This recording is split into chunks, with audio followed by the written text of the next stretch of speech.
മുഖ്യമന്ത്രിമാരെയും താരതമ്യപ്പെടുത്തി പറയാം. 1 Thankappan Pillai, 2 Joseph, 3 വെട്ടിക്കാർ Sadasivan. Thankappan Pillai തങ്കമാണ്, Joseph ചന്ദനമാണ്. ഇവരെ വെച്ച് നോക്കുമ്പോ വെട്ടിക്കാർ സദാശിവൻ എന്ന ഈ മുഖ്യമന്ത്രി ഫ്രോഡാണ്, ചെറ്റയാണ്, എരുപ്പാളിയാണ്. തങ്കപ്പൻപിള്ള നാടിന്റെ വികസന പ്രവർത്തനങ്ങൾക്കാണ് മുൻതൂക്കം കൊടുത്തിരുന്നെങ്കിൽ ജോസഫ് ജനങ്ങളുടെ വികാരത്തെയാണ് മാനിച്ചത്. എന്നാൽ ഈ വെട്ടിക്കാട് സദാശിവൻ എന്ന മുഖ്യമന്ത്രി സ്വന്തം ലാഭം മാത്രമേ നോക്കിയിട്ടുള്ളൂ. എന്റെ എത്ര ഏക്കർ ഭൂമിയാണ് നഷ്ടപ്പെട്ടതെന്ന് അറിയാമോ?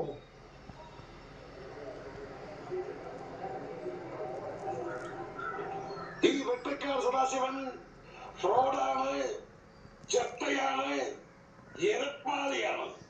What nonsense! വല്ലവനുമല്ല അബദ്ധം പറഞ്ഞെന്ന് വെച്ച് നമുക്കത് ചാനലിൽ കൊടുക്കാൻ പറ്റുമോ? നാളെ വീണ്ടും CMI വന്നാൽ നമ്മളെന്ത് ചെയ്യും? ഈ കാശ് വാങ്ങിച്ചു വാങ്ങിച്ചോ, അങ്ങനെയാണ് മുഖം വേണമെങ്കിൽ കാണിക്കാം. പക്ഷെ എന്ത് പറയണമെന്ന് നമ്മൾ നിശ്ചയിക്കും. അല്ല, അദ്ദേഹം പറഞ്ഞ അതുപോലെ വരണ്ടേ എന്ന് ആര് പറഞ്ഞു? അങ്ങനെ നിയമം വല്ലതുണ്ടോ? സാറ് പറഞ്ഞത് ശരിയാ. ഇതിന് വലിയ സത്യസന്ധതയൊന്നും വേണ്ട. എത്രയോ പേര് പടങ്ങളാണ് നമ്മൾ നാണമില്ലാതെ ബ്ലോക്ക് ബസ്റ്റർ, സൂപ്പർ ഹിറ്റ് എന്നൊക്കെ പറഞ്ഞു കൊടുക്കുന്നത്. നീന പറഞ്ഞത് സത്യ, അയാൾ പറയേണ്ടത് പറഞ്ഞു. ഇനിതാ നമ്മൾ കൊടുക്കേണ്ടത് കൊടുക്കും.